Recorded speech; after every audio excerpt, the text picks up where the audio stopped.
எனவே எதை செய்வது, எவ்வளவு செய்வது, எதற்காக செய்வது யோசிக்கணும்.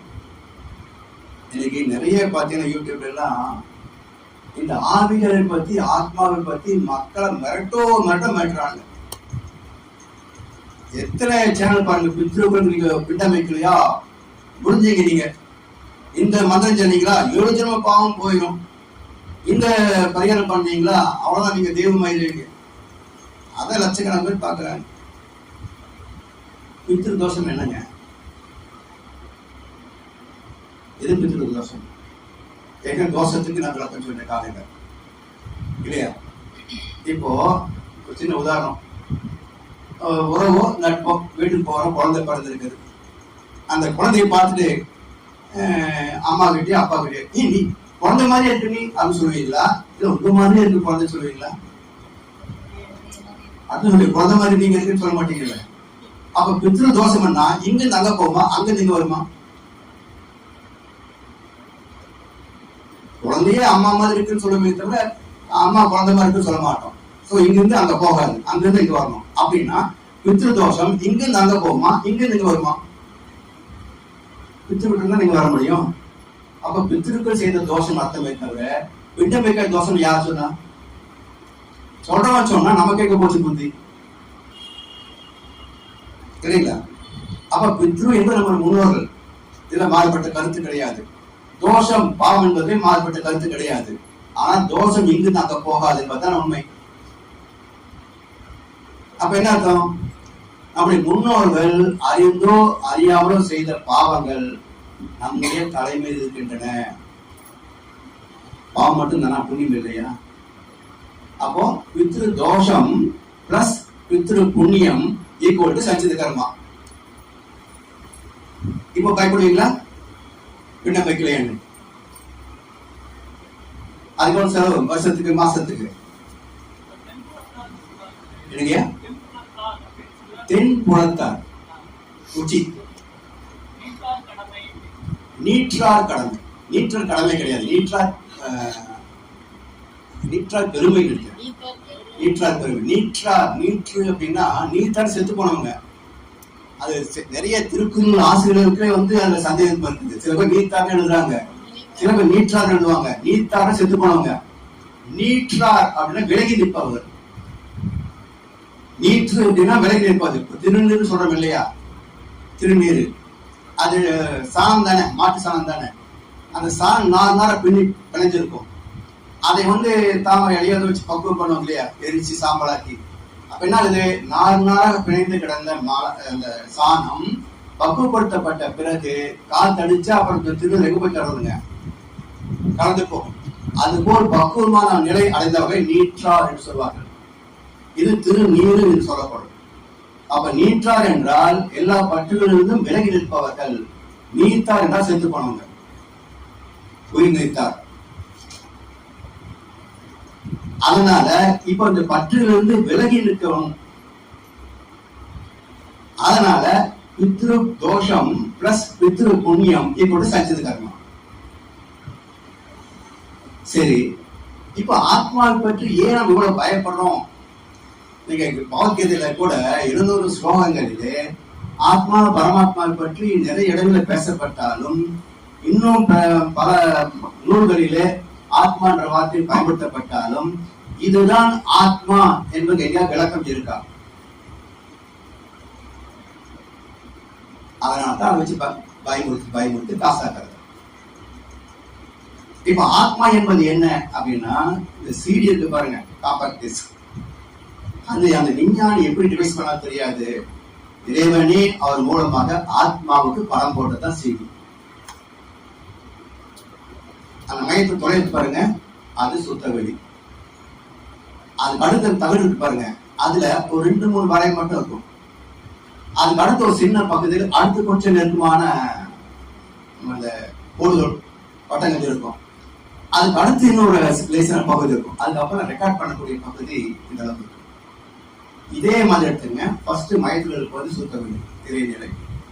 அடுத்தது 3 நிலை சின்ன பட்டன் இருப்பாங்க, அது 3 சுழல், அதாவது காட் பார்ட்டிகல் லெவல், திரை துகள் நிலை.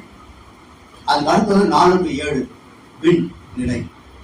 அதுக்கு அடுத்து 8 to 13 இது தூய்மையான காந்த நிலை, அதாவது பரமாத்மா நிலை, உலகின்ற தெய்வம். 40 to 40 இது ஜீவாத்மா நிலை. இதுதான் ரெக்கார்டிங்ஸ் எல்லாம் இருக்கும் இல்லைங்களா? அப்ப 14 முதல் 40 வரைக்கும் உள்ள காந்த அலைக்காலத்தில் தான் நுண்ணுயிர் முதல் கொண்டு நம் வரைக்கும் எல்லா அனுபவங்களும் உள்ள இருக்குது. இதுதான் ஆத்மா, ஜீவாத்மா அப்படின்றோம். அப்ப ஜீவாத்மா 40 to 40, பரமாத்மா 30 to 8, அது கீழே பிரபஞ்ச களம் 7 to 4, பிறகு இறைத்துவ நிலை 3 to 1, சுத்தவழி 0. இதேதான் இவ்வளவு பெருசு இருக்கிற ஆத்மா ஒரு சின்ன புள்ளியிலும் புள்ளியாக இருக்கும்.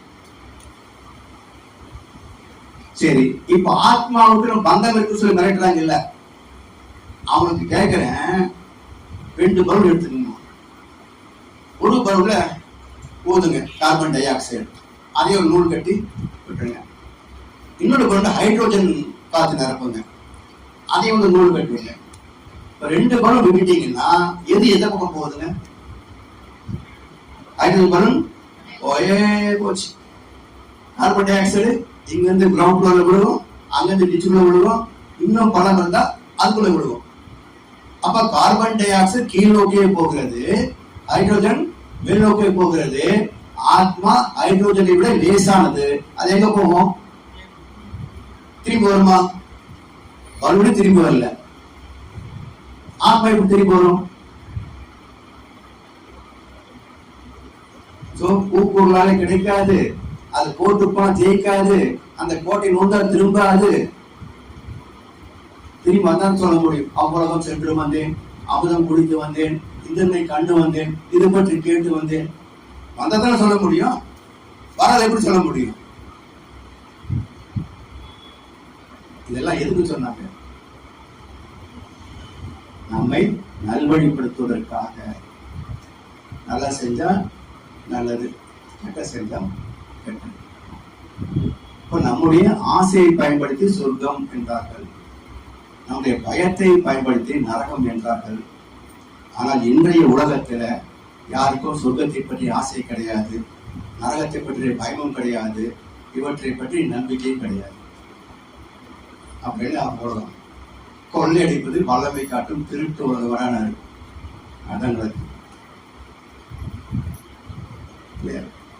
அதனால ஆத்மாவை பற்றி கவலையே படாதீங்க. இன்னும் சொல்ல போனா பிராக்டிக்கலா சொல்றோம். இப்ப நமக்குள்ள ஆத்மா இருக்கு, தக்க சந்தேகம் இருக்கா? இல்ல இருக்கு, ஆத்மா இருக்கு இல்ல? சரி, அதுக்குள்ள நல்ல தீய பதிவு இருக்கு. சரி, இப்போ ஆத்மாவுக்கு இந்த உடம்பு துடிப்பதும் இந்த உடம்பு மகிழ்ச்சி அடைவதும் தெரியுமா தெரியாதா? சரி, உடம்பு துடிக்கும் போது ஆத்மா துடிக்குமா? தெரியும். உடம்பு சந்தோஷப்படும் போது அந்த ஆத்மா சந்தோஷப்படுமா? சரி, ஈக்குவல் ஒரு எக்ஸாம்பிள் சொல்றேன். ஒரு பெண் டிரைவர் சினிமா படம் இருக்குங்க, அதை கம்ப்யூட்டர்ல டிரைவ் சொல்லுகிறீங்க, அங்க டான்ஸ் ஆடுது. இப்ப பெண்கள் டான்ஸ் ஆடுதா இல்லையா? இல்ல, அப்ப படம்ல ஆடுது, பெண்கள் ஆடுல. அதே மாதிரிதான் உடம்புல துடிக்கும், ஆத்மா துடிக்காது. உடம்புல சந்தோஷப்படும், ஆத்மா சந்தோஷப்படாது.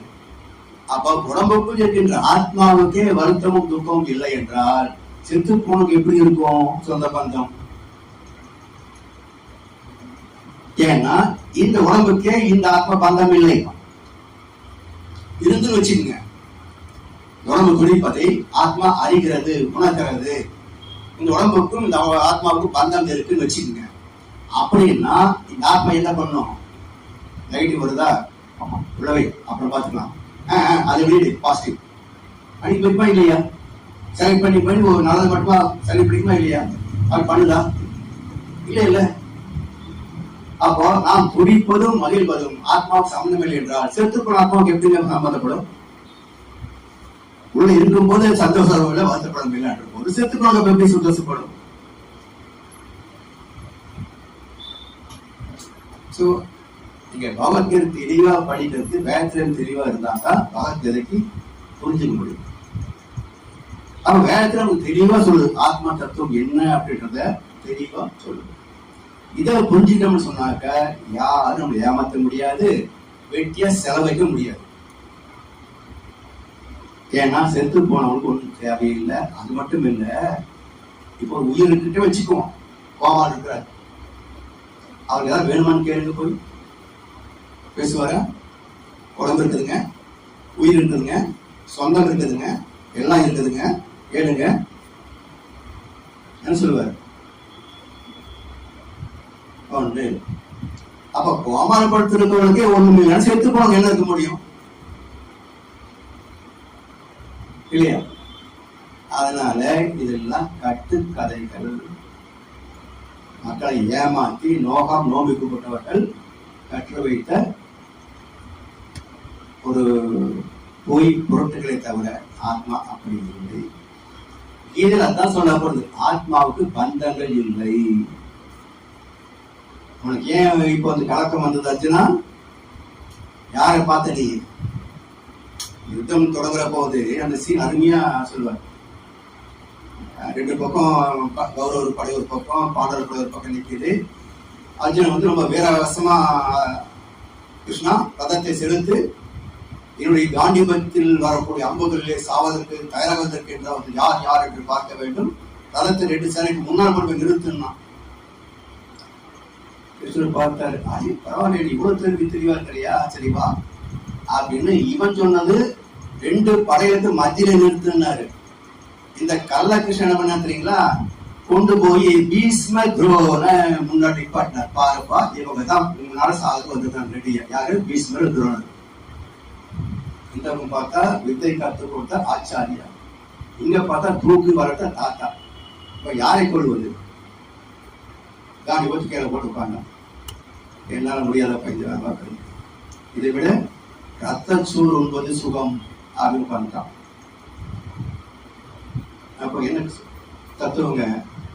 உனக்கு யுத்தம் செய்வது புதிது அல்ல, கொலை செய்வது உனக்கு பயம் இல்லை. இப்போ எது உன்னுடைய தயக்கத்துக்கு காரணம்? தாத்தா ஆச்சாரியா பந்தம் காரணம். உனக்கு கொலை செய்வது பிரச்சனை கிடையாது. யுத்தம் புதுசா உனக்கு, இதுக்கு யாரும் கொள்ளலையா? அப்புறம் கலக்கத்துக்கு என்ன காரணம்? சொந்த பந்தங்களே காரணம். அப்ப பந்தத்தை விட்டால்தான் தெய்வத்தை தரிசிக்கலாம். நீங்க திருப்பதிக்கு போறோம், ஒரு லெவலுக்கு மேல அவங்கள சட்டையை கட்டு பனியை கட்டுருவாங்க. அது என்னையா பிரச்சனை? சட்டை இருந்தா என்ன, பனி வந்தா உனக்கு என்ன பிரச்சனை சொல்லு பார்க்கலாம். அதெல்லாம் போடக்கூடாது, இதெல்லாம் ஆச்சாரம். நீங்க உள்ள போனோம்னா சட்டை பண்ணி கட்டி, இல்லைன்னா உள்ள போக முடியாது. சரி, இந்த பெருமாள் யாருங்க? பேருனா கிருஷ்ணன் தானே பெருமாள் இல்லையா? அங்க என்ன சொன்னாருங்க? யாரொருவன் எல்லா பொருட்களிலும் என்னை காண வல்லவனோ, எனக்குள்ளாக அனைத்தையும் காண வல்லவனோ, அவன் என்னை விட்டு நீங்குவதில்லை, நானும் அவனை விட்டு விலகுவதில்லைன்னாரு. அப்ப சட்டைப்படிக்குள்ள யார் இருக்காங்க? கிருஷ்ண பரமாத்மா தானே. அப்ப அவருக்கு என்ன பகையாங்க உள்ள போறதுக்கு? ஏன் போடக்கூடாது? யாருக்காவது அர்த்தம் தெரியுமாங்க? கேட்க முடியுமா? காலத்துக்கு சொல்லி தெரியுமா? அப்ப ஏன் மறுக்கப்படுகிறது என்றால், இந்த ஆத்மா பந்தம் பற்று பாசம் என்ற ஆடைகளால் சூழப்பட்டிருக்கிறது, போர்த்தப்பட்டிருக்கிறது. தெய்வத்தை தரிசிக்க வேண்டும் என்றால் இவற்றை நீக்கு.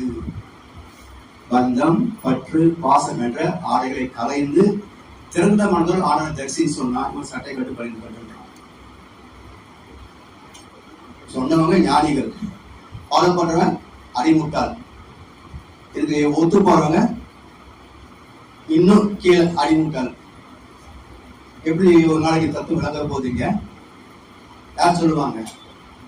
ஏற்றுவாங்க சொன்னா நாம வந்து தள்ளி நிற்கணும். இப்படிதான் வருவேன், விட்டா விடு. இல்ல பாலாஜி நான் கூப்பிட்டுக்கிறேன், நீன பாத்துட்டு வர்றது, பாலாஜி நான் கூப்பிட்டுக்கிறேன். வரமாட்டாரா? தவத்துல போனீங்கன்னா துரியோதனத்துல பாலாஜி வர மாட்டாரா? அவர்கள் கருவில் உட்காந்துட்டு வரமாட்டேன்னு சொல்றதுக்கு. எங்கே இருந்தாலும் மனம் முற்றினால் இறைவன் தேடி வருவான். நாம தேடி இறைவன் தேடி வருவான்.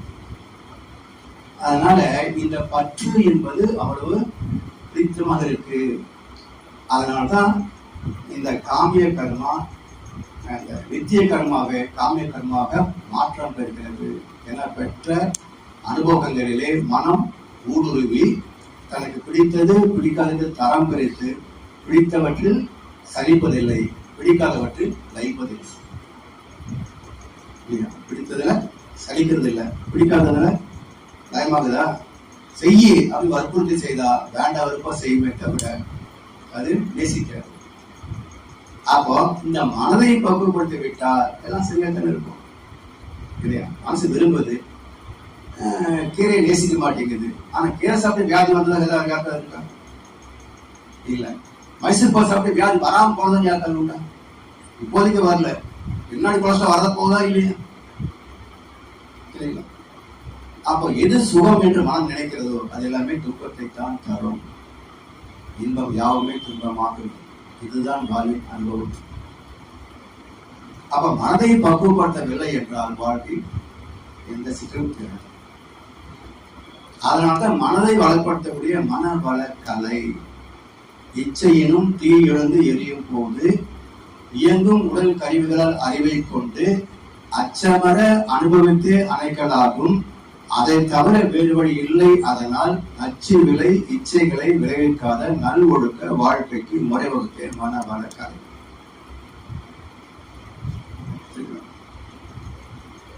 அதனால இந்த நித்திய கர்மத்திலேயே நிஷ்காமத்தை கொண்டு வரணும். எப்படி?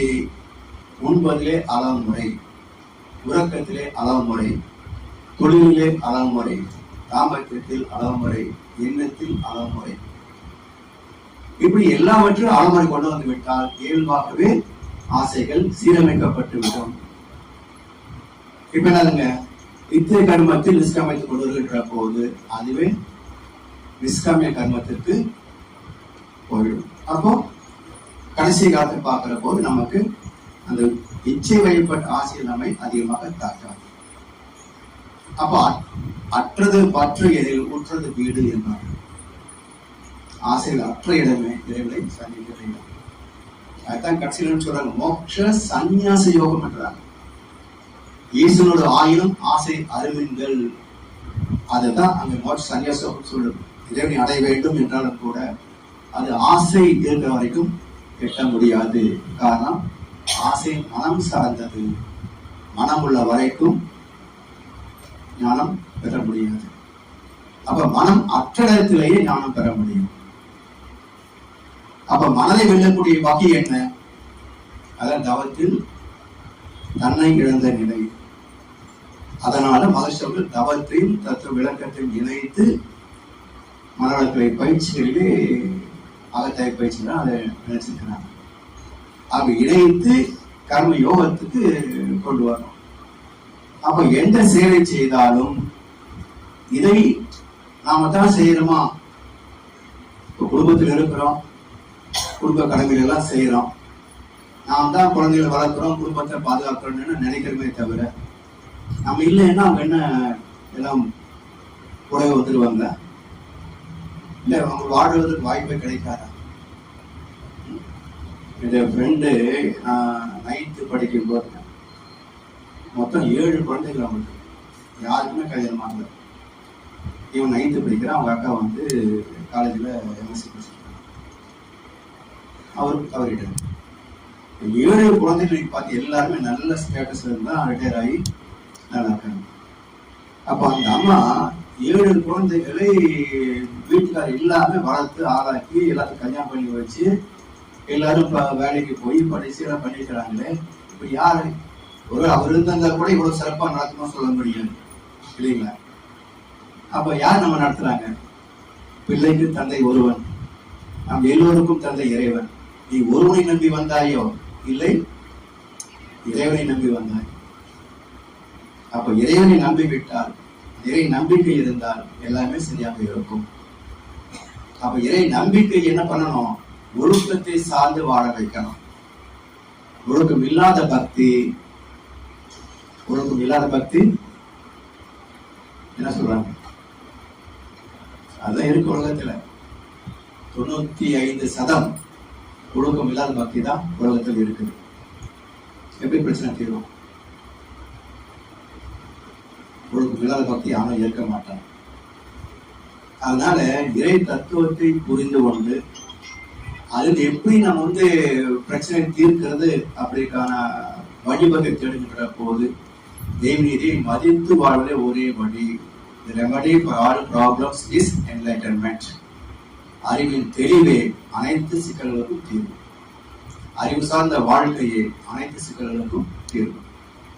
அந்த அறிவு சார்ந்த வாழ்க்கையை வாழ்வதற்கு அறிவு தெரிஞ்சாத்தான முடியும்.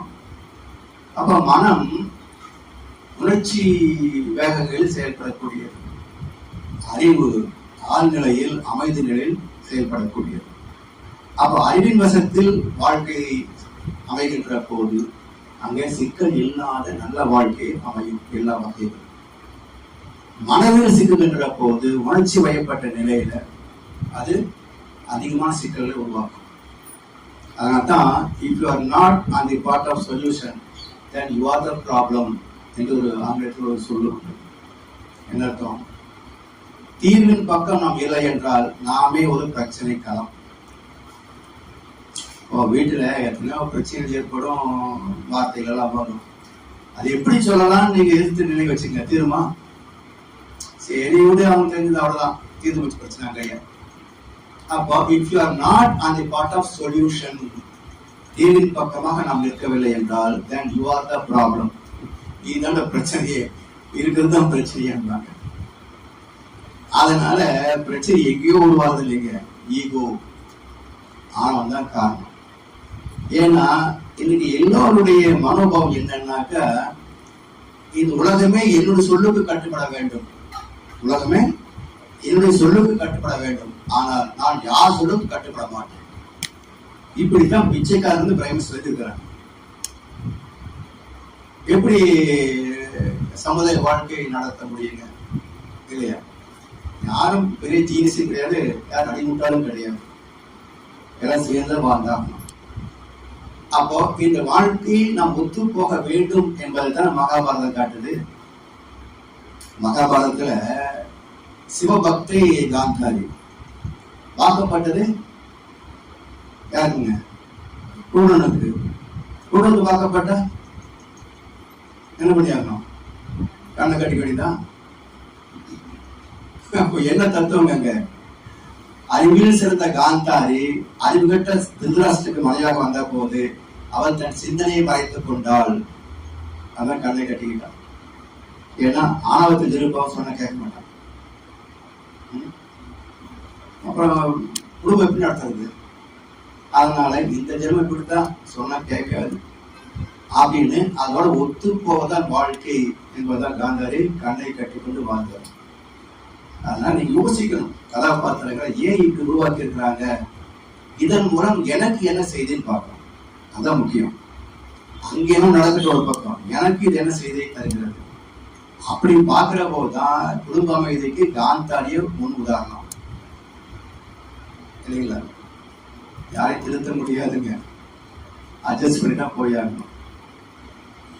அப்போ அது அங்கேயே காட்டப்படுகின்ற போது இப்ப நம்ம அது கதையா மட்டும் பார்த்தீங்கன்னா நமக்கு யூஸ் ஆகுமா? அப்போ அட்ஜஸ்ட் பண்ணிட்டா போகணும் அப்படின்னு தெரியுற போது நம்ம கொஞ்சம் அட்ஜஸ்ட் பண்ணணுன்ற ஒரு எண்ணம் வந்துருது இல்லை. அது பழக்கத்துக்கு கொஞ்சம் எஃபர்ட்ஸ் எடுக்கணும். அதுதான் சாமி நமக்கு சகிப்புத்தன்மை, வீட்டு கொடுத்தது, தியாகம் என்று குடும்ப அமைதியில அட்வைஸ் பண்றாருங்க. அப்ப எதையும் அதை நினைச்சு பார்த்தீங்கன்னா என்றைக்கும் இது இப்படித்தான் இருக்கும் வாழ்க்கை. பாரத காலம் வந்தாலும் சரி, இந்த கலிகாலம் வந்தாலும் சரி, காலம் எப்படி இப்படித்தான் இருக்கும், மனுஷன் இப்படித்தான் இருப்பாங்க. இவ்வளவுக்கும் நம்ம எப்படி ஒரு நிம்மதியான வாழ்க்கை வாழ்வது என்பதுதான் பார்க்கணுமே தவிர எவ்வளவு வாழ்க்கையிலும் கிடைக்காதுங்க. சொர்க்கம் நரகம் நம்பசமே என்னங்க? எப்பெல்லாம் சந்தோஷப்படுறோமோ அப்பெல்லாம் சொர்க்கம், எப்பெல்லாம் துக்கப்படுறோமோ அப்பெல்லாம் நரகம்.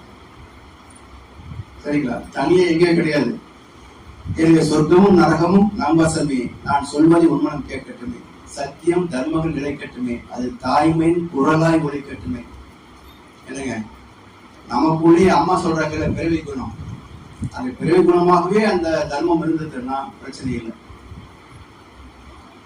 பிறவி குணமா இல்லைன்னா குரு கிட்ட கேட்டு கத்துக்கணும். எங்கே நமக்கு பிறவி குணம் குறைபடுகிறதோ அந்த குரு நமக்கு கை கொடுக்கிறார். தாய் தந்தை தராததை குரு நிறைவு செய்கிறார். அதனால குருவிடத்திலே நம்ம வருகின்ற போது தாயத்தன் எதை நம்ம கொடுக்க தவறு இருந்தாலும் கூட அவற்றில் நிறைவாக பெறக்கூடிய இடம் குரு. அப்ப குரு நமக்கு எல்லாத்தையும் கொடுத்துருந்தாருங்க, அதை புரிந்து பயன்பட வேண்டும் இல்லையா? அப்ப புரிந்து கொள்வதற்கு முதல்ல தவம் செய்தாகும். ஏன்னா தவம் செய்தால்தான் நமக்கு புரிந்து கொள்ளக்கூடிய நுட்பம் வரும். நுண்மான் உழைப்புடன் அறிவு சொல்றோம் இல்லையா? அந்த நுண்ணிய மாண்புமிக்க ஊடுருவி கூர்ந்து ஆராய்ந்து புரிந்து கொள்ளக்கூடிய அறிவு பஸ்பிகாசிட்டி அது தவத்துல தான் கிடைக்கும். அது துரிய தவத்துல தான் கிடைக்கும். அப்ப துரியதம் அடிக்கடி செய்து செய்து தேர்ச்சி பெற பெற நமக்கு எதை பார்த்தாலும் புரிந்து கொள்ளக்கூடிய அறிவு நுட்பம் அதிகமாகும், ரிசெப்டிவிட்டி அதிகமாகும். அப்ப அந்த ஈர்ப்பு தன்மை வருகின்ற போது எதை கேட்டாலும் பார்த்தாலும் அனுபவித்தாலும் அது இதுதான் என்ற அந்த தெளிவு நமக்கு வருகின்ற போது அது நமக்கு வாழ்க்கையில் எல்லா வகையிலையும் வருகிறது. இதைத்தான் எல்லா நூல்களையும் நமக்கு சொல்லியிருக்காங்க.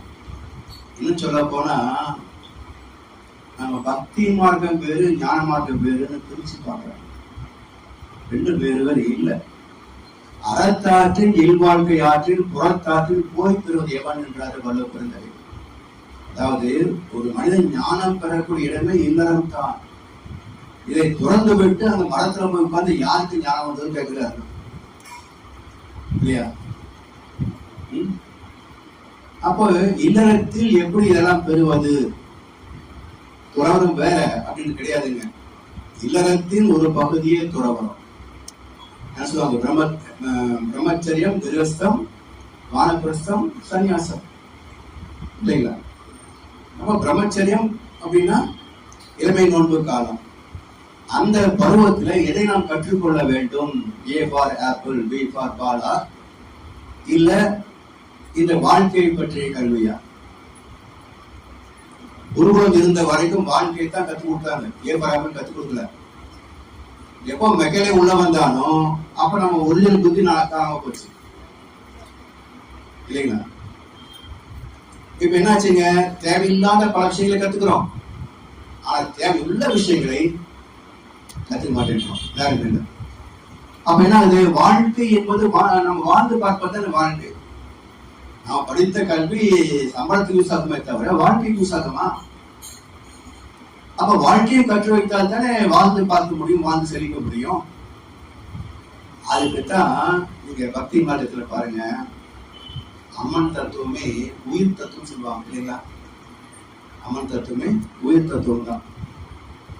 அந்த உயிர் உள்ள ஜீவன் மனிதன் எப்படி வாழணும் அப்படின்றத இந்த அம்மன் தத்துவங்களிலே மாரியம்மன், தண்டுமாரியம்மன், கருமாரியம்மன், கோணியம்மன், மீனாட்சி, காமாட்சி, விசாலாட்சி, இந்த 7 அம்மன் தத்துவத்துல இந்த வாழ்க்கையே அற்புதமா காட்டிருக்கிறாங்க.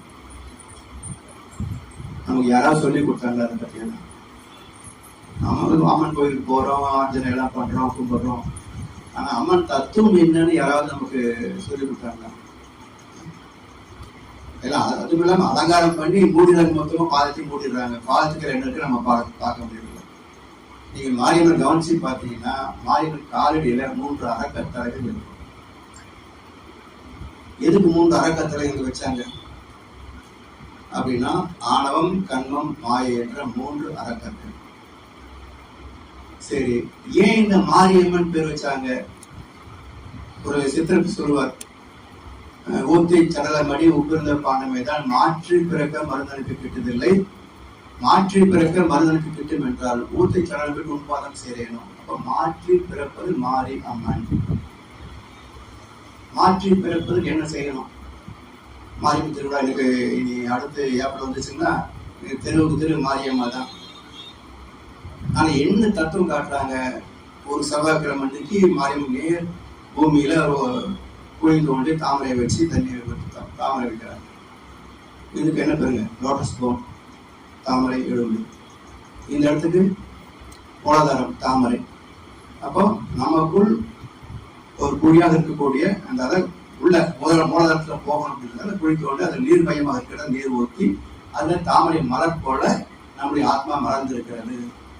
இந்த ஆத்மாவை அக்னி சட்டி என்ற மேல ஓதித்தல். எங்க 3 கிளை உள்ள இடத்துல அக்னி சட்டி வைக்கிறாங்க. இங்கொன்று 3 கிளை இருக்கா?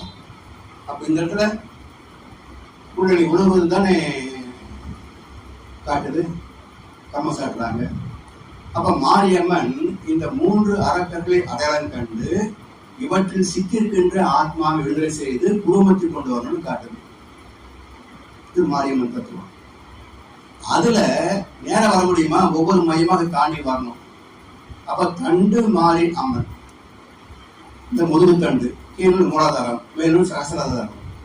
அப்ப மூலாதாரத்தில் இருக்கக்கூடிய குண்டலி சக்தி சகசராதாரத்துக்கு மாற்றி அமைக்க வேண்டும் என்று காட்டுவது தண்டு மாரி அம்மன்.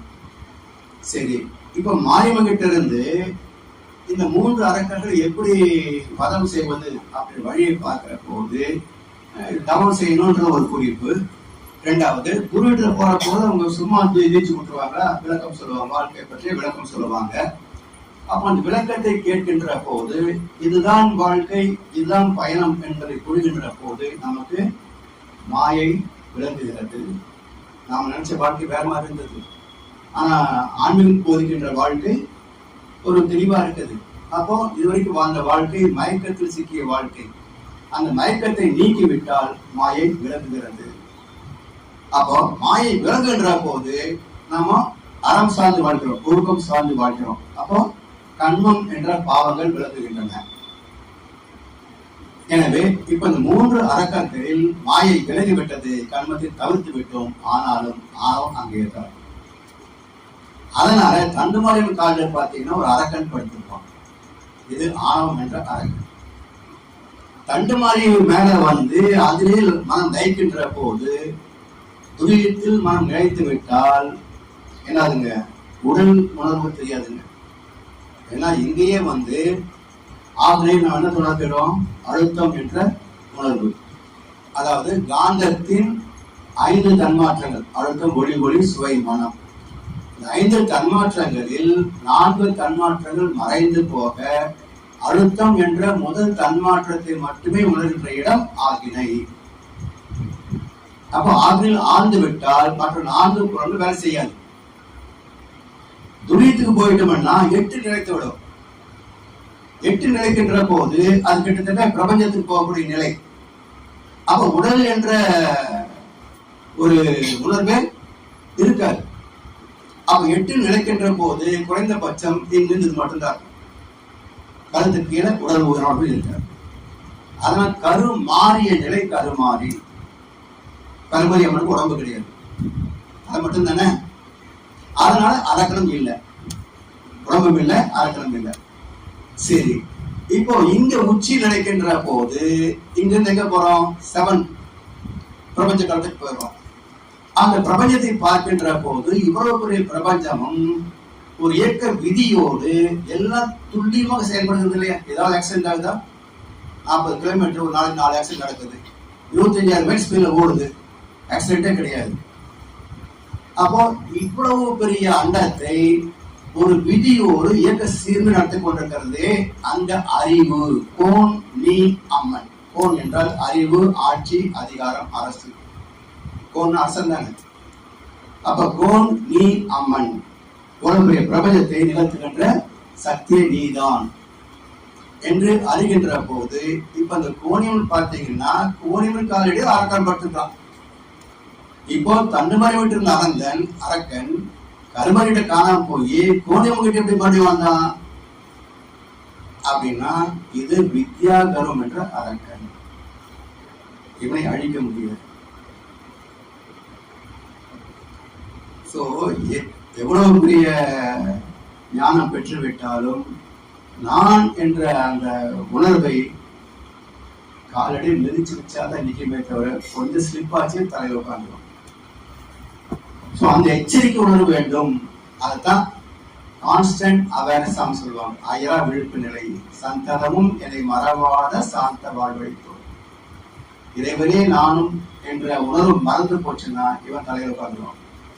யாருங்க, எனக்கு எல்லாம் தெரியும், நான் பார்க்காததா அப்படின்ற வித்யாகரம் போய் தலையில் உட்காந்து.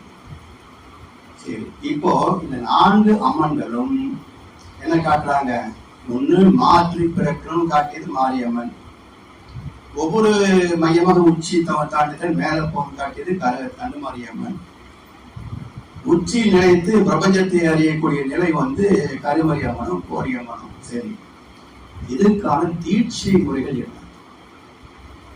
எப்படி இந்த பக்குவத்தை அடைவது? எல்லாம் காட்டிட்டீங்க. இது போக வேண்டிய அடைய வேண்டிய இலக்கு அப்படின்றத இந்த 4 அம்மன் காட்டிட்டாங்க. வழி எங்க? அதற்கு பதில் சொல்லுவாங்கதான் மீனாட்சி, காமாட்சி, மீனாட்சி, விசாலாட்சி அம்மன். இப்ப காமாட்சினா காமத்தை ஆட்சி செய்யக்கூடிய காமத்தை ஆட்சி செய்யக்கூடிய அம்மன், அதாவது ஆசைகளை எண்ணங்களை ஆளுமை செய்கின்ற அம்மன். இதுக்கு என்ன பேருங்க? கமாண்டிங் சென்டர், ஆளுமை மையம், அதாவது மனோமையம்.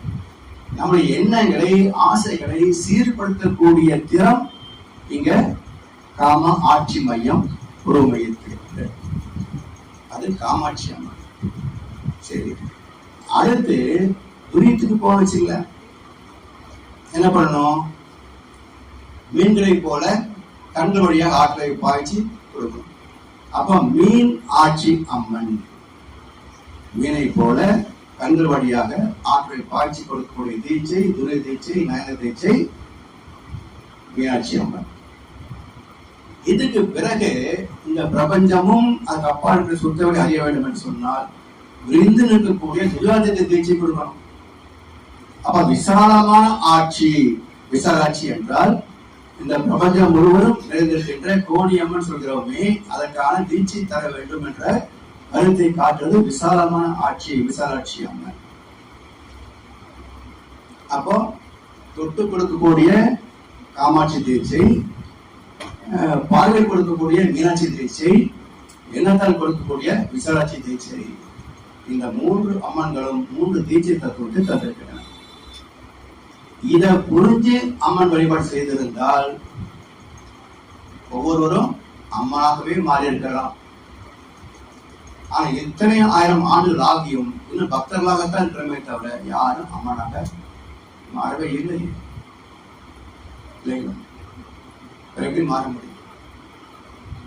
இதெல்லாம் அடக்கித்தான் கொடுத்திருப்பாங்க நம்முடைய ஞானிகள். ஏன்னா எதையுமே இன்னைக்கு உள்ளவங்க யாரும் உருவாக்க முடியாதுங்க. இன்னைக்குள்ள யாராவது மாதிரி ஒரு தத்துவத்தை உருவாக்க முடியும் நினைக்கிறீங்களா? எல்லாம் அரைவேக்காடுகள். எல்லாம் ட்ரெஸ் இருக்கும், காஸ்டியூம் இருக்கும், ஆதீனம் இருக்கும், தலைமை பதவி இருக்கும். ஆனா இது போன்ற ஒரு தத்துவத்தை உங்களால் உருவாக்க முடியுமா? சாத்தியமே இல்லை. அதான் நான் கேட்கிறேன். ஓ, சூத்திரன் நந்தனார் சிதம்பரத்துக்கு வர்றாரு. சற்றே விளைகள் பிள்ளாயினார், நந்தி நகர்ந்தது. இன்றைக்குள்ள எந்த சைவ சிவாச்சாரியாலும் நந்தி நகர்த்த முடியுமா? அப்ப நீ நந்தனுக்கு அடுத்த இடம் தான் நீ என்று ஒத்துக்கணும். இல்ல நந்தன நகர்த்து நந்தி இல்லைன்னாலும் ஒத்துக்கணும். இல்லையா? நந்தன நகர்த்துறது நந்தி இல்லைன்றதான் ஒத்துக்கணும். 2 இல்லை வேணும் குழப்பவாதம் இல்லைங்களா? கரு நகராது, அது நகர்த்த முடியாது. மனதை நகர்த்தினாங்க. நந்தி என்பது என்னங்க? மனசுதான் நந்தி. திருக்குறள்ல அல்பக்ரா 2nd சாப்டர். அல்பக்ரானா அந்த மாடு, எந்த மாடு? மனம் என்னும் மாடடைகள் தாண்டவ கோணை, முக்தி வாய்த்திருந்த நிலையோட தாண்டவ கோணை. இதுதான் மனசு. இதுதான் சிவனுடைய வாகனம். சிவனுக்கு யாருக்கு வாகனம்? சிவபாகனம் தானே, மனசுதான் வாகனம். அப்ப இந்த மனதை தள்ளி வைத்தால் சிவனை தரிசிக்கலாம். கந்தத்தன்னு சிவனை பார்க்க முடியுமா? அது மட்டும் இல்லை, சிவனை தரிசிப்பதற்கு 2 கொம்புக்கு இதையெல்லாம் பார்க்கிறோம். அப்புறம் நந்தி நகரத்துக்கு அப்புறம் இப்படி சிவன் யாரை பார்ப்பீங்க? தப்பு இல்லையா? அது என்ன சொல்ல, ஆகமத்துக்கு தப்பு இல்லையா? அப்போ என்ன 2 கொம்பு மத்தியில ஆணவம், கண்மம், தனது தான், பொசிஷன் அண்ட் பொசிஷன் 2ஐயும் விட்டுட்டு நடுப்பாதையில இறைவனை சந்திக்கணும். 2 பற்று இருந்தாலும் இறைவனை சந்திக்க முடியாது. அதே போல நந்திக்கும் சிவனுக்கு இடையில போகக்கூடாது. ஏன்? இறைவனை தான் மனமாக செயல்படுத்துறார். குறுக்க போச்சுன்னா அது அபத்தம். அப்போ தெய்வ நீதிக்கு குறுக்கே போகக்கூடாது. அந்த தெய்வ நீதி எப்படி வாழ்ற மனம் நந்தின்னு அர்த்தம். அந்த நந்தி சிவகிட்ட இருக்குது. நம்ம நந்தி இது எங்கேயோ மேய்ஞ்சிட்டு இருக்குது. சிவகிட்ட இருந்தா நந்தி சிவன் சொல்றபடி கேட்கும். சிவனை விட்டுட்டாக்க நந்தி அது போனபடி மேயும். அப்புறம் எப்படி இது கட்டுப்படுத்துறது? அதனால எல்லா மகான்களும் ஒன்று ஒரே இறை தத்துவத்தை தான் இன்னும் அவங்க கதைகள் மூலமாக சொல்லிட்டு போயிட்டாங்க. நம்ம கதையை பிடிச்சி தத்துவத்தை விட்டுட்டோம். அதே போல ஏற்பகை நாயெல்லாம் இருப்பாங்க. அந்த கதை என்ன பண்ணாருங்க? என்னையா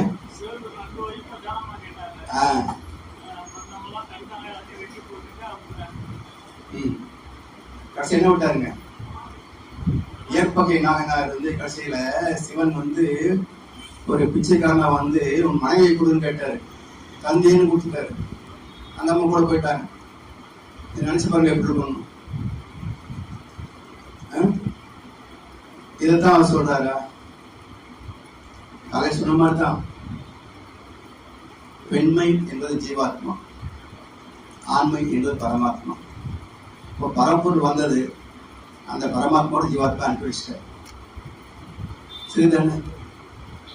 நீங்க மனை அனுப்பிச்சா கதை எழுதுறீங்க, அபத்தமா தான் இருக்கும். ஆத்மாவை அனுப்பிட்டான்னு சொன்னா சிறப்பா இருக்கும். அப்போ 63 நாயன்மார்கள் புராணத்திலே பார்த்தீங்கன்னா அங்கங்க இறை தத்துவத்தை இதை கொடுத்துருக்காங்க. அது மட்டும் இல்ல, 63 நாயன்மார்களில் மன்னர்களும் உண்டு, கீழ்த்தட்டில் உள்ள சாமானியனும் உண்டு, அந்தணர்களும் உண்டு, சூத்திரனும் உண்டு, இல்லைங்களா? வியாபாரியும் உண்டு, அரசனும் உண்டு. இப்ப என்ன அர்த்தம்? எந்த குலத்தினரேனும் உணர்வின்பம் அடைந்து எழுதின கண்டோம். இந்த கான்செப்ட் தான் பெரிய புராணம். அப்போ இறைவனை அடைவதற்கு தடை இல்லை, யாரும் அடையலாம். என்ன வேணும்?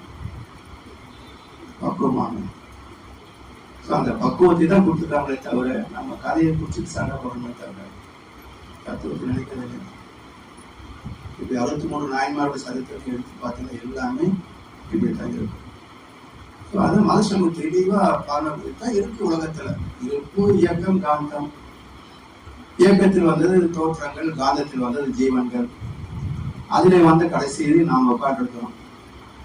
இது வரைக்கும் வந்த மனித இனத்துல சிக்கல் தீரவே இல்லை. நாம தீர்த்துக்கலாம் அப்படின்னா அதுக்கு வழிகாட்டணும். அதுக்கு சாமிச்சு வழிகாட்டலாம். அப்ப சிக்கல் இல்லாத வாழ்க்கைக்கு வழி என்ன என்றால் கர்ம யோகம். அனைத்து சிக்கல்களுக்கும் தீர்வு கர்ம யோகம். ஆனால் நாம் வாழ்வது சரின்னு நினைக்கிறோம், ஆனா அது சரி இல்லை. பல தவறுகள் நாம் வாழ்கிற வாழ்க்கையிலே இருக்கிறது.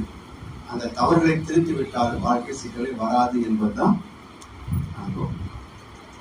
அந்த வகையிலே அனைத்து சிக்கல்களுக்கும் தீர்வு ஆன்மீகம், ஞானம் என்று சொல்லி இந்த தலைப்பை நிறைவு செய்யணும். இப்போ உங்களுக்கு கேள்வி பதில் கேட்கலாம்.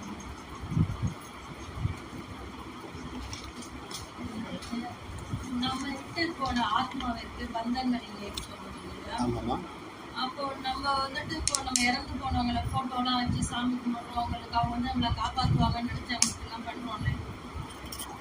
எப்படி காப்பாற்றுவாங்க? இருக்கும்போது நம்மளால காப்பாற்ற முடியல இல்லைங்களா? இப்போ நாம் இருக்கிறோம், குழந்தைங்க இருக்கிறாங்க, அவங்க ஏதாவது தவறு பண்ணிட்டாங்க, நம்ம என்ன பண்ண முடியும்? ஏதோ பணத்தை கொடுத்து சரி பண்ண முடியுமா? சரி பண்றோம்.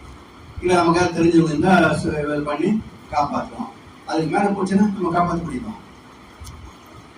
அப்போ தாய்தான் இருந்தாலும் கூட பிள்ளைகளை காப்பாற்ற முடியாது. நம்முடைய எல்லைக்கு சக்தி உட்பட்டதான் நம்ம காப்பாற்ற முடியுமே தவிர அதுக்கு மேலே போச்சுன்னா நம்முடைய சக்திக்கு மேலே போயிட்டு காப்பாற்ற முடியாது இல்லை. அப்படி இருந்த போது சிறு குழந்தைகளை நம்ம காப்பாற்றுவோம். எந்த வகையில் எப்படி சொல்லுவோம்? காப்பாற்றணும் குறிச்சு வச்சுப்பாங்க. அப்படின்னா நம்முடைய எண்ணங்களை காப்பாற்றணும். அப்ப எண்ணம் தானே நமக்கு சஞ்சீத கர்மா, பிராத கர்மாவா இருக்குது. அப்ப நம்முடைய முன்னோர்கள் செய்த பித்ரு தோஷம் பிளஸ் பித்ரு புண்ணியம் இப்படி சஞ்சீத கர்மா.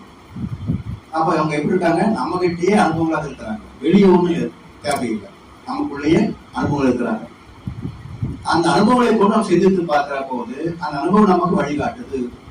இதான் பித்ரு நமக்கு வழிகாட்டு எடுத்துக்கலாமே தவிர அங்கிருந்து நமக்கு தினமும் ஜிபிஎஸ் அனுப்புவாங்கன்னு எடுத்துக்கிறோம். அப்படி இல்லை.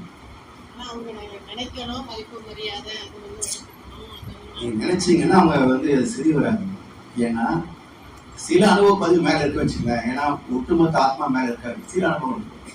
அதே போலதான் ஒட்டுமொத்த இது வரைக்கும் நம்முடைய நமக்கு முன்னாடி எத்தனை தலைமுறை வாழ்ந்து செத்தாங்களோ சாமி சொல்றாங்களே, வாழ்ந்த களம் என்பது வாழ்ந்து முடிந்தவுடன் அனுபவத்தை ஊக்குவிப்பாரு. அந்த அனுபவத்துக்கு என்ன இருக்குங்க? ஞானம் இருக்கா? தவம் இருக்கா? இல்ல. எல்லாமே புலன் சார்ந்த வாழ்க்கையில மேல இருக்க தவிர ஞானமும் தவமும் அங்க இல்லை. சிந்திச்சு பாருங்க, கோபப்பட்ட உடனே அடுத்த செகண்ட் ஆத்திரமா மாறுது. தவம் பண்ண உட்கார்ந்தா தவனால வரணும்ல, ஏன் தடுமாறுறோம்? ஏன்னா அந்த பதிவு அங்க இல்லை. அங்க இருந்தேன்னா நாம ஈஸியா தவம் பண்ணிடலாம். ஆனா கோபப்பட்ட உடனே ஆத்திரம் வருது, ஆசைப்பட்ட உடனே பேரசியா மாறுது, கவலைப்பட்ட உள்ளே கொண்டு அழித்துருது. ஆனா தவம் பண்ண உட்காந்து தவம் பண்ண மாட்டேங்குது.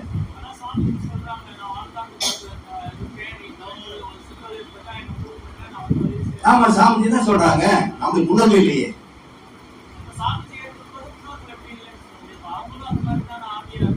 இல்லைங்கய்யா, நான் என்ன சொல்றேன், சாமியுடைய அனுபவங்கள்ல தவம் அதிகம், முன்னோரின் அனுபவங்கள்ல தவம் தவிர மற்றது அதிகம். அதனால தான் மென்பது பார்த்துருக்கிறோம். அதாவது எந்த பணி வீண் போக்காது. அது நம்ம சஞ்சீத கர்மா இருக்கிறதுனால தான் நம்ம ஒரு நல்ல குருநாடு இங்கே வந்திருக்கிறோம். நம்முடைய முன்னோர்களிலே ஆன்மீக தடை இல்லை என்றால் நம்ம வந்திருக்க முடியாது.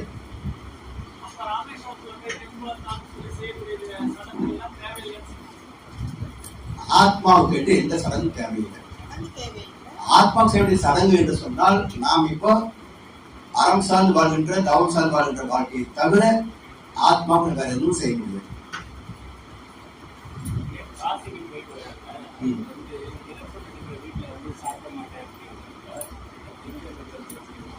இறப்பு என்பது ஒரு துக்கமான அனுபவம் தான் இல்லையா? அந்த துக்கம் உணர்வுகள் அந்த உணவுல இருக்கும். இப்போ நீங்க ஒரு 10-15 வெளியூர் போயிட்டு வச்சுங்களேன், அந்த உணவகத்துல சாப்பிடுறோம். இப்ப வீட்டுக்கு வந்து என்ன சொல்றோம், 10 வெளியே சாப்பிட்டு நாக்கே சேர்த்து போச்சுன்றோம் இல்லையா? இப்ப அங்க என்ன கொடுத்தாங்க, வீட்டுல என்ன போடுறாங்க, அது இட்லி தோசை, அது மதியம் சாம்பார் சாதம் இதுதான் பண்றாங்க. அங்க சாப்பிட்டு நாக்கு சேர்த்து போகுது, இங்க வந்தா மட்டும் நாக்கு சாக மாட்டேங்குதா அப்படின்னா, இங்கே நமக்கென்று அன்போடு சமைக்கிறாங்க, அங்கே காசுக்குன்னு லாபத்துக்கு நம்ம சமைக்கிறாங்க. அதனால அந்த உழைப்பாடு எண்ணம் அதுல பதிகின்ற போது அந்த உணவு சாப்பிடுற நமக்கு அது தாக்கம் கொடுக்குது.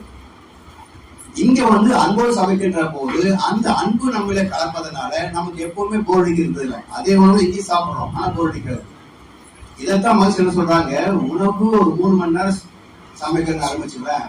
இந்த 3 மணி நேரம் சமைக்கிற தொடர்புங்கிற போது உணவில் இந்த மாற்றம் வரும் என்றால், அந்த பயிர் வளர்க்கறது 3 மாசம் 6 மாசம் பயிரை வளர்கிறான விவசாயி, அவன் துக்கப்பட்டா அந்த துக்கம் உங்களுக்கு வருமா இல்லையா? அதனால்தான் உலகம் எல்லாம் பருவமழை ஒத்தபடி பெய்யட்டும், உழவர் எல்லாம் தானியத்தை ஒப்புடனே பெருக்கட்டும். சந்தோஷம் விவசாயம் பண்ணணும்.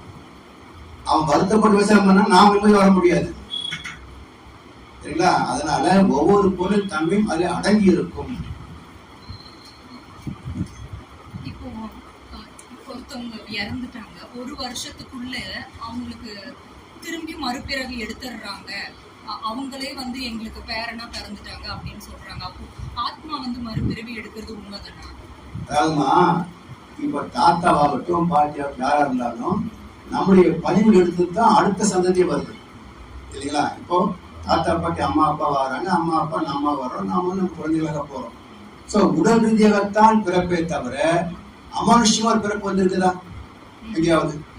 இன்னைக்கு இத்தனை 800 மக்களை பாக்குறோம், எங்கேயாவது வந்து மேரி வந்து கன்னி மேரி குழந்தை பெற்றதாக இன்னைக்கு எதாவது செய்தி இருக்கா? அன்னைக்கு ஈஸ்வரன் பெற்றா செய்தி இருக்குது, இன்னைக்கு ஏதாவது இருக்கா? அன்னைக்கு குந்தி பெற்றா செய்தி இருக்கு, இன்னைக்கு இருக்கா? இல்ல. அப்ப இதெல்லாம் என்னன்னா ஒரு தத்துவத்தை உள்ள வச்சிருக்காங்க. அது அப்படியே நீங்க எடுத்துக்க கூடாது. கன்னி மேரின்னு சொன்னால் கலப்பம் இல்லாத தூய்மையான ஆத்மான்னு அர்த்தம். அந்த தூய்மையான ஆத்மானது ஒரு தெய்வம் பிறந்தது எடுத்துக்கணுமே தவிர, நீங்க அப்படியே எடுத்தீங்கன்னா அது சயின்ஸுக்கு ஒத்து மாட்டாங்களே, இல்லைங்களா? அதே போலத்தான் இங்க பெற்றோருடைய கலப்பு இல்லாம நமக்கு வரல. இதுல என்ன ஒரு கன்ஃபியூஷன் பாத்தீங்கன்னா, பேய் பிடிக்குது பாருங்க, இதுல இருக்கு சிக்கல். 2 வகையான மறுபிறப்பு. ஒன்று வந்து உடல் ரீதியாக தான் போகும். ஸோ இது வந்து வேற வராது. இது ஒன்று ஆச்சுன்னா, 2வது இந்த அனுபவம் வந்து நம்மளுடைய சார்ஜ் ஆகுது பாருங்க. இப்போ மேல இருக்கிற அந்த ஆசை கோபம் நமக்கு வரும்னு சொல்லணும் இல்லையா? அதே போல இப்போ விபத்துல தற்கொலை கொலையில போறாங்க வச்சுக்கலேன், இந்த ஆத்மாக்கள் வந்து குணங்களாக பிரியாது, அது அப்படியே ஒட்டுமொத்த தொகுப்பாக இருக்கும். அந்த தொகுப்பு இந்த வான்காலத்துல விளக்குற போது அது பெரும்பாலும் ஈரத்தன்மை இருட்டு தன்மை நோக்கி தான் நகரும். அப்ப என்ன ஆகுதுங்க, மரம் இருக்கிற இடம், ஈரமான இடம், நீர்நிலைகள், லேசா இருட்டா இருக்கிற நேரம், அது மாதிரி நேரத்துல நிறைய அந்த அறைகள் வந்து இருக்கும். அங்க யாராவது போகக்கூடியவர்களிலே பேய் பிடிக்கணும்னு விதி உள்ளன்றப்ப பாருங்க, அவன் தான் பிடிக்கும். அந்த விதி இல்லாதவனுக்கு பிடிக்காது. அப்போ ஒருத்தருக்கு பேய் பிடிக்குன்னு சொன்னா குடும்பமே அவஸ்தைப்படுது இல்லையா? அப்ப எந்த குடும்பத்துல ஒட்டுமொத்த குடும்பமே அவஸ்தைப்பட வேண்டும் என்ற விதி இருக்கிறதோ அங்க ஒருத்தருக்கு காத்து பிடிக்கும், விபத்து நடக்கும், தற்கொலை நடக்கும், இதெல்லாம் நடக்கும். அதனாலதான் விதி மேல ஒண்ணுமே கிடையாதுங்க. விதின்னு பிடிச்சா வாழ்க்கை. அந்த விதியை ஒத்து போவதற்கு நமக்கு பக்தி துணை செய்யும். அந்த பக்தியில தெளிவு இல்லை என்றால் பக்தி துணை செய்யும். இப்ப ஏன் பக்தி மார்க்கம் இத்தனை பேர் கோடிக்கணக்கான பக்தியில் போய் கூட ஏன் ஒழுக்கத்தில் இல்லை? இப்போ பிரதோஷ வழிபாடு செய்யறோம். பிரதோஷ வழிபாடு செய்தால் என்ன அர்த்தம்? எப்படி தேவர்களுக்கும் அரக்கர்களுக்கும் வந்து எல்லா பாவங்களும் போய் எல்லாருமே ஒரு சுற்றுலக வாழ்க்கை வாழ்ந்தார்களோ அதுக்கு பேர் தான் பிரதோஷம் இல்லைங்களா? இப்போ இத்தனை தலைவர்களா பிரதோஷம் பண்றாங்க, இன்னைக்கு பண்ணிட்டு இருக்கிறாங்க. எந்த குடும்பத்திலேயாவது தேவலோக வாழ்க்கை இருக்கான்னு பாருங்க, இல்லையில? அப்ப இதைத்தான் இது பிரதோஷம் காட்டுதா? இல்ல. எனவே பிரதோஷ வழிபாடு என்னன்னா, பிறந்ததே தோஷம், பிரதோஷம் பிறந்ததே தோஷம். அப்ப இந்த தோஷத்தை நிவர்த்தி பண்ண சொன்னா நந்தி தேவ ஸ்துதி பாடணும். நந்தி தேவர் யாருங்க? மனசு. இது சொன்னா கேக்குதா? கொஞ்சம் அதை கொஞ்சம் சாந்தமா ஐஸ் குடிச்சு, ஏய் நீ தான் அனுபவிக்கிற, நீ தான் கஷ்டப்படுற, கொஞ்சம் நல்லா செஞ்சு நல்லபடியா இருந்து போலாமே, எதுக்கு நீ ஆசைப்படுற அப்படின்னு கொஞ்சம் அப்படி துதி பாடி அது கொஞ்சம் ஐஸ் குடிச்சு தாஜா குடிச்சு அப்புறம் சிவன்கிட்ட போகணும். அப்ப சிவன்கிட்ட போய் அந்த சிவனுடைய அறம் என்ற வழி குறுக்கிடாம சிவனோடு இணைந்து வாழ்ந்து விட்டால் சிவலோக பதவி. இதுதான் பிரதோஷ வழிபாடு. தவிர நம்ம என்னென்ன பண்ணிக்கலாம் போய் பூஜை போட்டு எல்லாம் போயிடுறதெல்லாம் கிடையாதுங்க. அப்படி போயிருந்தவங்களும் சிவலோக இந்த சொர்க்க வாழ்க்கை வாழ்ந்துட்டு இருந்தோம்ல, எத்தனை தலைமுறையா பிரதோஷம் பண்ணிட்டு இருக்கிறாங்க இல்லையே? அப்போ என்ன பண்றீங்க, என்ன ரிசல்ட் பாருங்க. இல்லைன்னா நீங்க சொல்ற தப்பு தானே, அந்த தப்பு நம்ம வேண்டியது. இப்போ கோயிலுக்கு போகும்போது சட்டை கழட்ட சொல்றாங்க அப்படின்னா, இப்போ திருச்செந்தூர் கோயில் போகும்போது வாட்சும் சேர்த்து கழட்ட சொல்றாங்க. அதுக்கு என்ன அர்த்தம்? அதே மாதிரி தவம் இருக்கும் போது வாட்ச் போடக்கூடாதுன்றாங்க. அதாவது திருப்பதியும் வாட்சி வச்சு கூடாதுங்க. அதாவது தண்ணி பாட்டு கொடுக்க கூடாது, சாப்பிட ஸ்நாக்ஸ் எடுக்கக்கூடாது, ஆனா மணிக்கணக்கா கூழ் நிக்கணும். ஆனா எந்த கோவிலையும் பர்ஸ் எடுத்துக்கோ சொல்ல மாட்டோம். அவங்களுக்கு வேண்டியது, இதெல்லாம் நமக்கு வேண்டியது. அதனால எந்த கோயில் பர்ஸ் எடுத்துட்டு சொல்ல மாட்டாங்க, மத்தெல்லாம் ரெஸ்ட்ரிக்ட் பண்ணுவாங்க. நாம என்ன புரிஞ்சுக்கணும், இதுவும் வேண்டாத வச்சிருப்போம் வெளியே.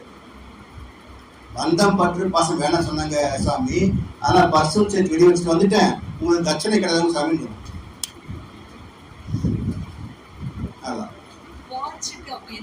வாட்ச் வந்து போக இந்த ஆப்பிள் வாட்ச்ல வந்த பிறகு நீங்க கேமரா யூஸ் பண்றாங்க. சோ கருவறையில போய் போட்டோ எடுத்துட்டு வாங்குறதுக்காக கேமரா போய் உள்ள எடுத்துட்டு போகணும், பாதுகாப்புக்காக.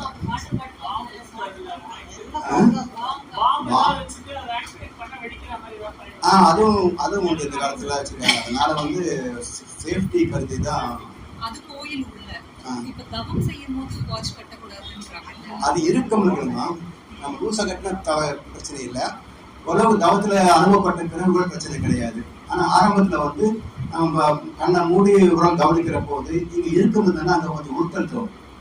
அந்த உறுத்தலுக்காக தான் வாட்ச் கட்டி வச்சிருக்கேன். அலைகளும் பாதிப்பு கிடையாது. அந்த இருக்கம் வந்து நம்ம உடம்பு வந்து நமக்கு மைண்டிங்க வரும். ஸோ நம்ம இதை மனசை இங்க வைக்கிற போது இங்க இருக்கமா இருக்கு மனசு வச்சு அப்படின்னா தவம் டிஸ்டர்பன்ஸ் ஆகுறதுக்காக தான் உடல் வந்து தளர்வாக வச்சுக்கணும்னு முதல்ல சொல்றாங்க இல்லையா? உடல் முழுவதும் தேவி வார்த்தை நிரம்பின அப்படின்னா சொல்றது அதுக்காக தான். ஸோ மனசை வந்து ரிலாக்ஸ் பண்ணி உடம்பையும் ரிலாக்ஸ் பண்ணிட்டோம்னாக்கா அப்போ என்ன மற்ற நிலையில தவம் சொல்றதுக்கு துணையாக இருக்கும். மட்டும்தான் தான் சாமி வந்து தவத்துக்கு ஏற்று சில அந்த வார்த்தைகள் வச்சிருக்காங்க. வார்த்தைகள்லாம் நம்ம பொருள் உணர்ந்து செய்யணும். நாம் அமர்ந்த ஒரு இடத்தை சுற்றி நான் தெய்வீக ஆற்றல் நிரம்பி விட அப்படின்னா அப்படியே ஒரு நம்ம சுற்றி அப்படியே ஒரு காந்த கலந்து எப்படி இருக்கும் அது மாதிரி பாவனை செய்யணும். அந்த காந்த ஆற்றல் உடலிலே உயிரிலே அலையாக பாய்கிறது அப்படின்னு சொன்னா நம்ம உடம்புல போய் உறுப்புகள்ல போய் அந்த உயிர் செல்கள்ல போய் அதுக்கு உள்ள காந்தத்தை கலக்கிற மாதிரி கவனம் பண்ணணும். இதெல்லாம் பண்ற போது ஆட்டோமேட்டிக்கா அந்த ஆரம்பத்திலே மைண்ட் வந்து டியூனப் ஆகிடும், தவத்துக்கான டியூனப் ஆகிடும். அப்போ எந்த மையத்தை நான் தவம் செய்யறோமோ அது மனசு நிற்கும். அதுக்காக தான் சுவாமி வார்த்தைகள்லாம் பயன்படுத்தும்.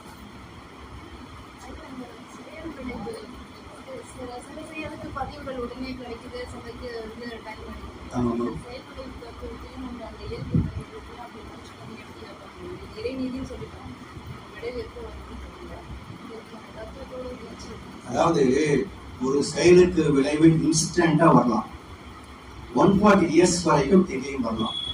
So fraction of second to 140 years ஒரு செயலுக்குரிய விளைவு. இப்போ இந்த சைனைடு வந்து இப்படி நுனி வேலை தொட்டு வச்சிங்கன்னா இன்ஸ்டன்ட் டெத்து.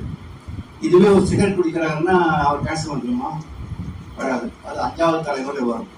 இப்போ அந்த 5வது தலைமுறையில் ஒரு குழந்தைக்கு கேன்சர் வந்ததுன்னா அவங்க அப்பா அம்மாவுக்கு தெரியுமா இவர் கவர்மெண்ட்ஸு அவங்க சாப்பிட்டதெல்லாம் தெரியாது.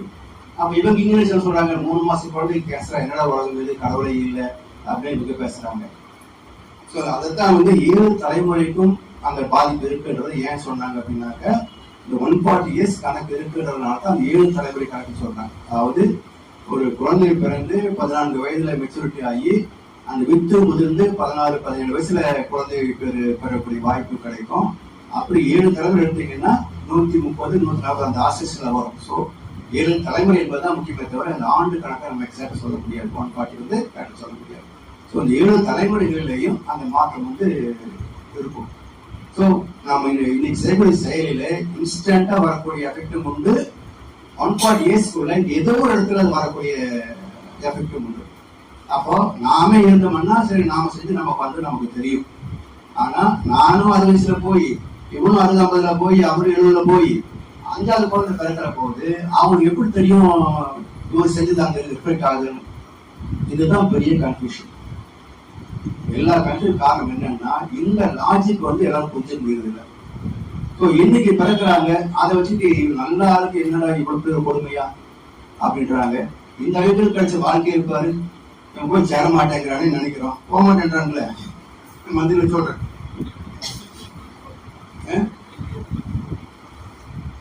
அப்ப என்னன்னா புண்ணிய கர்ம காட்சி இது. அப்புறம் சமுதாய வினை, இவ்வளவு ஆயிரக்கணக்கான கோடியா புண்ணியம் பண்ணிருப்பாங்க அவங்க அம்மா அப்பாலாம். இது சமுதாய வினை. ஏன்னா மந்திரி பதவி வந்ததுக்கு அப்புறம் எவன் நம்ம என்ன பண்ண போறான்னு திரும்பல அடிக்கிற கொள்ளை இது.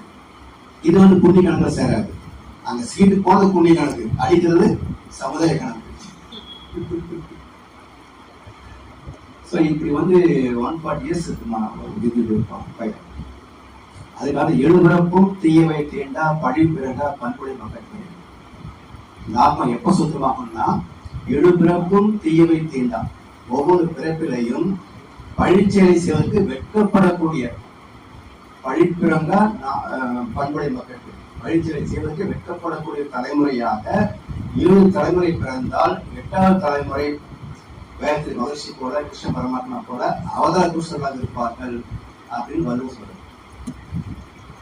அதனால 7 தலைமுறை கணக்கு வந்து பைபிளையும் இருக்கு, இந்து தத்துவத்தில் எல்லாத்துலையும். பைபிள் வந்து 7 முறை ஸ்நானம் செய்யாவிட்டால் நீ பரவராஜ்யத்தை பிரவேசிக்க மாட்டாய் அப்படின்னு வசனம் இருக்கு. இவங்க 7 தடவை குளிச்சா போது நினைக்கிறாங்க. 7 குளின்னு சொல்லல, 7 பிறப்புகளை சொல்றாங்க.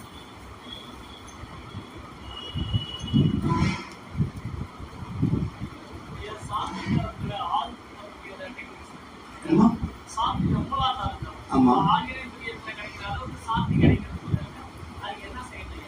அதாவது இது ஒரு உணர்வு கேந்திரம், கழுத்துக்கு மேல உணர்ச்சி கேந்திரம், 5 புறங்கள் இங்கதான் இருக்குது. அதனால நீங்க காந்தத்தை ஆங்கிலத்துல அறிவது ரொம்ப ஈஸி. அதே போல விசுத்தியும் அறியலாம்.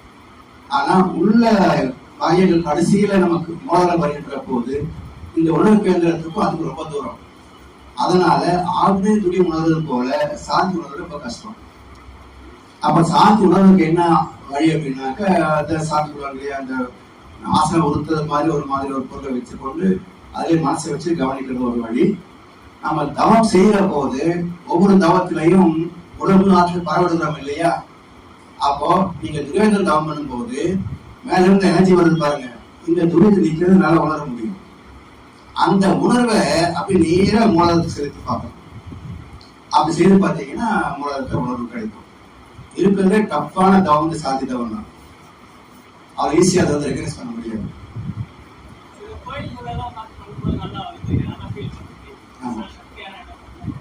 அது நம்மளுடைய மனம் ஒடுங்குற அளவுக்கு இல்லையா, இந்த உடம்பை வந்து ஒரு பலூன் மாதிரி நம்ம பாவனை பண்ணி அதுல அந்த மையம் அப்படின்னு அப்படியே அசையா நின்னோம்னா ஈஸியா ஃபீல் பண்ண முடியும். மனசு ஒடுங்குவது தான். நல்லா ஒடுங்கி எந்த மையம் நின்றுச்சுன்னா அதை ஃபீல் பண்ண முடியும்.